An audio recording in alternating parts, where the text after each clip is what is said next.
नमस्कार, KP news 24/7 में आपका स्वागत है। मैं हूं अश्विनी आपके साथ। आइए सबसे पहले एक नजर डालते हैं आज के मुख्य समाचारों पर। बीदर की ऐतिहासिक जामा मस्जिद में कर्नाटका नगरपालिका प्रशासन और हज मंत्री रहीम खान की ओर से गेट टुगेदर और इफ्तार पार्टी का आयोजन किया गया। बेंगलुरु में भीड़ के ऊपर गिर गया 100 फीट ऊंचा रथ, एक की मौत, कई लोग घायल।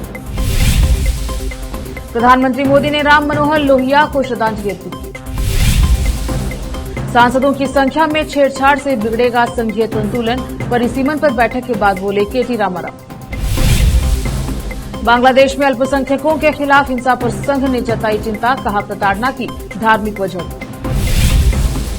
एचआरटीसी बसों का अब पंजाब में नहीं होगा रात्रि ठहराव, हमलों के बाद हिमाचल सरकार का फैसला।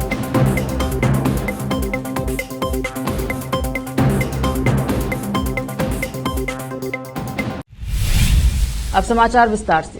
बीदर के ऐतिहासिक जामा मस्जिद में शनिवार 22 मार्च को कर्नाटका नगरपालिका प्रशासक और हज मंत्री रहीम खान की ओर से गेट टुगेदर और इफ्तार पार्टी का आयोजन किया गया।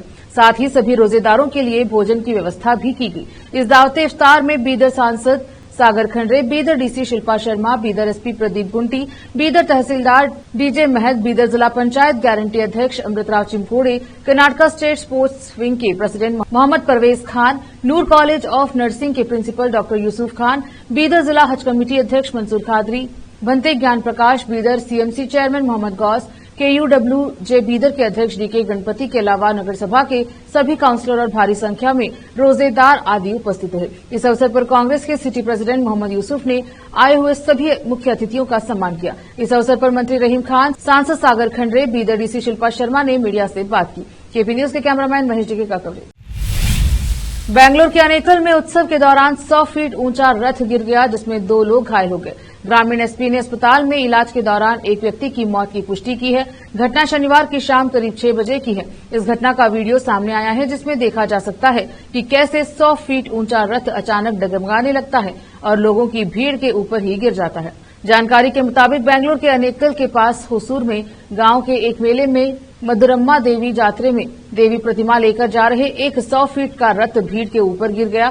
कहा जा रहा था कि श्रद्धालु इस रथ को खींच रहे थे, तभी एक जगह जाकर यह 100 फीट ऊंचा रथ लोगों पर गिर गया, जिससे उस पर चढ़े और आसपास चल रहे लोगों में अफरा तफरी मच गई। इस हादसे में 2 लोग घायल हुए हैं, जिसमें एक शख्स की मौत हो गई है और कई लोग घायल बताए जा रहे हैं। बचाव कार्य जारी है।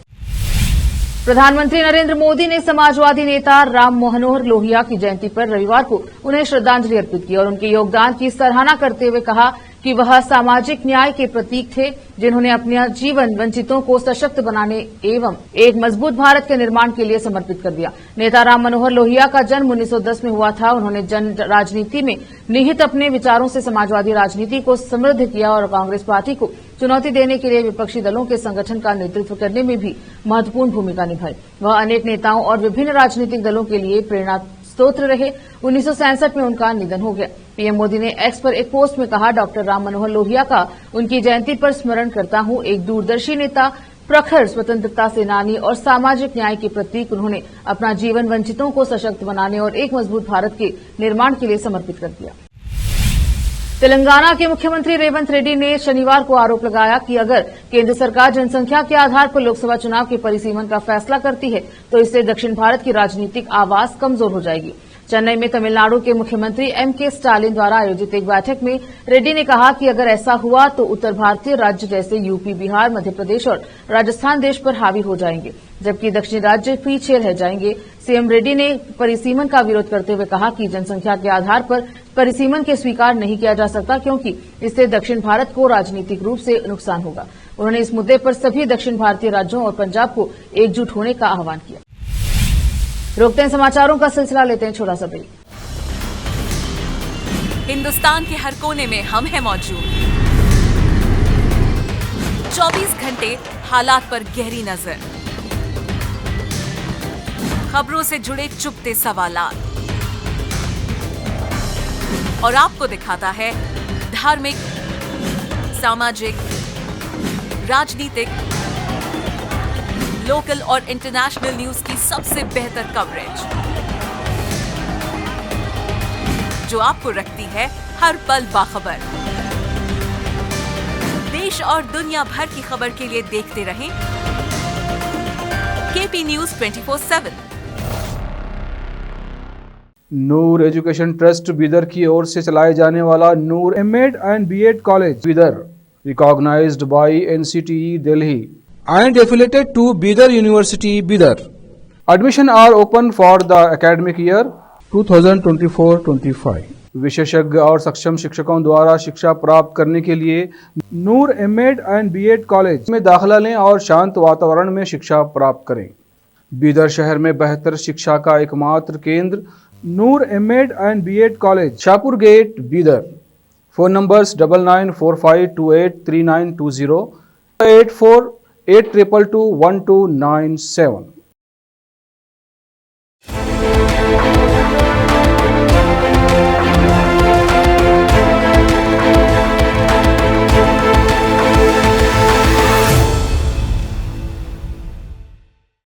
ब्रेक के बाद स्वागत है आपका। देखते हैं समाचार। भारतीय जनता पार्टी के वरिष्ठ नेता नारायण राणे ने शनिवार को दावा किया कि 2020 में महाराष्ट्र के तत्कालीन मुख्यमंत्री उद्धव ठाकरे ने उन्हें 2 बार फोन किया था और दिशा सालियान की मौत से जुड़े मामले में अपने बेटे आदित्य ठाकरे का नाम न घसीटने का अनुरोध किया था। राणे ने संवाददाताओं से संबोधित करते हुए अपील करते हुए मांग की कि पुलिस इस घटना के सिलसिले में प्राथमिकी दर्ज कर पूर्व मंत्री को गिरफ्तार करे। राणे ने दावा किया कि जब उद्धव ठाकरे मुख्यमंत्री थे तो उन्होंने मुझे कोविड महामारी के दौरान 2 बार फोन किया था और मुझसे अनुरोध किया था कि उनके बेटे का नाम दिशा सालियान मामले में न घसीटूं। राणे ने दावा किया कि उन्होंने उद्धव ठाकरे से कहा था कि किसी का नाम नहीं लिया था, बल्कि अपने संवाददाता सम्मेलन में केवल एक मंत्री का जिक्र किया था।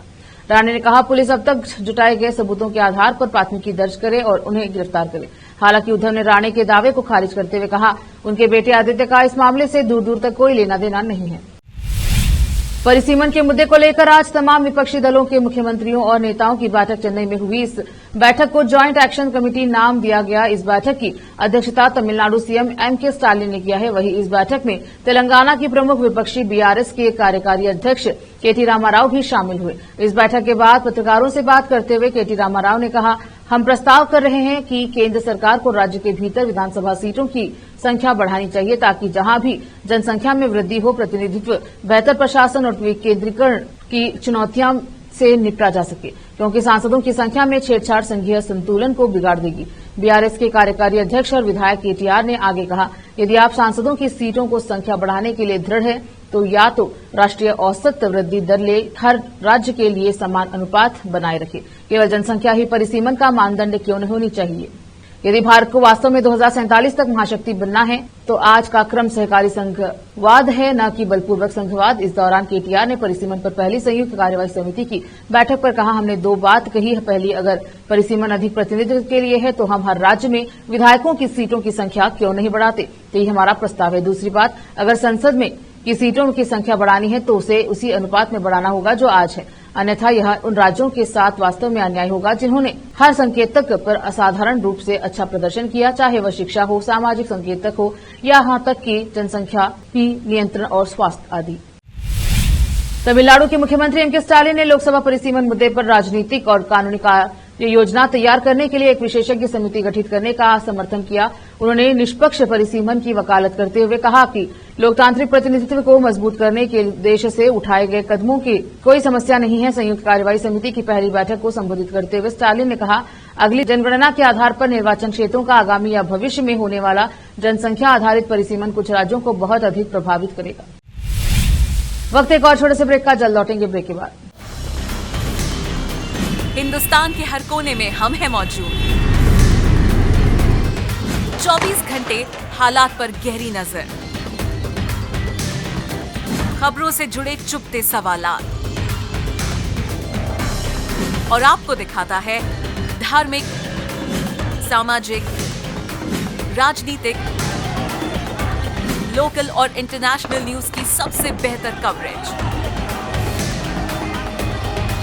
जो आपको रखती है हर पल बाखबर। देश और दुनिया भर की खबर के लिए देखते रहें KP news 24/7। Noor education trust Bidar की ओर से चलाए जाने वाला Noor MEd and BEd college Bidar, recognised by NCTE Delhi and affiliated to Bidar University Bidar. Admission are open for the academic year 2024-25 विशेषज्ञ और सक्षम शिक्षकों द्वारा शिक्षा प्राप्त करने के लिए नूर एमएड एंड बीएड कॉलेज में दाखिला लें और शांत वातावरण में शिक्षा प्राप्त करें। बीदर शहर में बेहतर शिक्षा का एकमात्र केंद्र Noor MEd and BEd college, Shahpur gate, Bidar. Phone numbers 9945283920, 8482221297।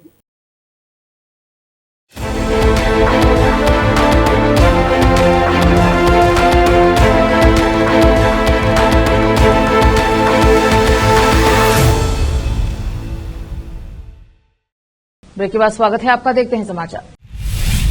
Bengaluru में चल रही संघ की अखिल भारतीय प्रतिनिधि सभा की बैठक में बांग्लादेश का मुद्दा उठा और वहां अल्पसंख्यकों, खासकर हिंदुओं के खिलाफ हो रही हिंसा पर चिंता जाहिर की गई। यह सही कार्यवाहक अरुण कुमार ने एक बयान में कहा, बांग्लादेश में अल्पसंख्यकों के मानवाधिकारों का उल्लंघन हो रहा है। उन्होंने कहा, बांग्लादेश में अल्पसंख्यकों के खिलाफ हो रही हिंसा की वजह राजनीति ही नहीं बल्कि धार्मिक भी है। अरुण कुमार ने बयान में कहा, हम बांग्लादेश के हिंदू वर्ग के साथ एकजुटता दिखाते हैं। हमने बांग्लादेश में अल्पसंख्यकों के प्रति एकजुटता दिखाते हुए मानवाधिकारों के उल्लंघन पर चिंता जताई। हमें ये मानना चाहिए कि इस हिंसा की वजह सत्ता में बदलाव के चलते राजनीतिक ही है बल्कि इसका धार्मिक कारण भी है। अरुण कुमार ने आगे कहा, धार्मिक अल्पसंख्यकों के खिलाफ हिंसा कोई नई बात नहीं है। साल 1951 में बांग्लादेश में हिंदू जनसंख्या 22% थी, जो अब घटकर 7.9% रह गई है। यह बड़ी गिरावट है। इस बार जो हिंसा हो रही है उससे ऐसा लग रहा है कि इसे सरकार और सरकारी संस्थानों का भी समर्थन है। वहां भारत विरोध बढ़ रहा है। अपने प्रस्ताव के हमने अंतर्राष्ट्रीय ताकतों को लेकर भी चिंता जाहिर की है। भारत और इसके पड़ोसी देश सिर्फ देशों का समूह नहीं बल्कि इनका साझा इतिहास है। हमारे बीच बहुत कुछ समान है। कई वैश्विक शक्तियां भारत और इसके पड़ोसी देशों के बीच अविश्वास पैदा करने की कोशिश कर रही है। पंजाब में हिमाचल सड़क परिवहन निगम की बसों पर हो रहे पथराव और खालिस्तानी नारे लिखे जाने का सिलसिला थमने का नाम नहीं ले रहा है।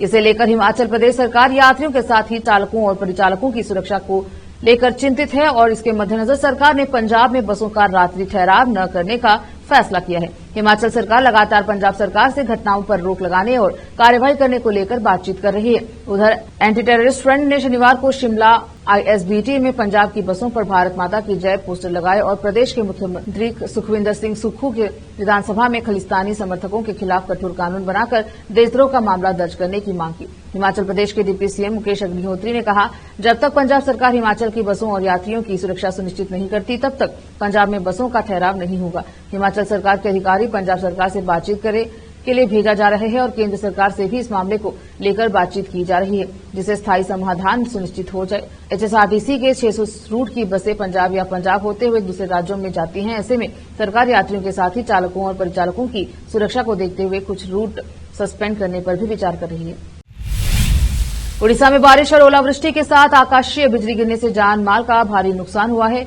बेमौसम बारिश से फसलें खराब हुई हैं और आकाशीय बिजली की चपेट में आने से 2 लोगों की मौत हो गई। अधिकारियों ने शनिवार को बताया कि पिछले 24 घंटों में ओडिशा में अलग अलग स्थानों पर बारिश, आंधी और बिजली गिरने से कम 2 लोगों की मौत हुई है। 67 अन्य लोग घायल हैं और 600 से अधिक घरों को नुकसान पहुंचा है। गंजम और पुरी जिलों में बिजली गिरने से 2 लोगों की मौत हो गई है और मयूरभंज जिले में ओलावृष्टि की चपेट में आने से 67 लोग घायल हुए हैं। उन्होंने बताया कि उनमें से 7 की हालत गंभीर है और उन्हें मयूरभंज जिला मुख्यालय अस्पताल में भर्ती कराया गया। गंजम जिले से मिली एक रिपोर्ट में कहा गया कि जिले में कई इलाकों में आंधी और बिजली गिरने के साथ बारिश हुई। आखिर में फिर एक बार देखते हैं मुख्य समाचार। बीदर की ऐतिहासिक जामा मस्जिद में कर्नाटका नगरपालिका प्रशासन और हज मंत्री रहीम खान की ओर से गेट टुगेदर और इफ्तार पार्टी का आयोजन किया गया। बेंगलुरु में भीड़ के ऊपर गिर गया 100 फीट ऊंचा रथ, एक की मौत, कई लोग घायल। प्रधानमंत्री मोदी ने राम मनोहर लोहिया को श्रद्धांजलि अर्पित की। सांसदों की संख्या में छेड़छाड़ से बिगड़ेगा संघीय संतुलन, परिसीमन पर बैठक के बाद बोले केटी रामाराव। बांग्लादेश में अल्पसंख्यकों के खिलाफ हिंसा पर संघ ने जताई चिंता, कहा प्रताड़ना की धार्मिक वजह। एचआरटीसी बसों का अब पंजाब में नहीं होगा रात्रि ठहराव, हमलों के बाद हिमाचल सरकार का फैसला।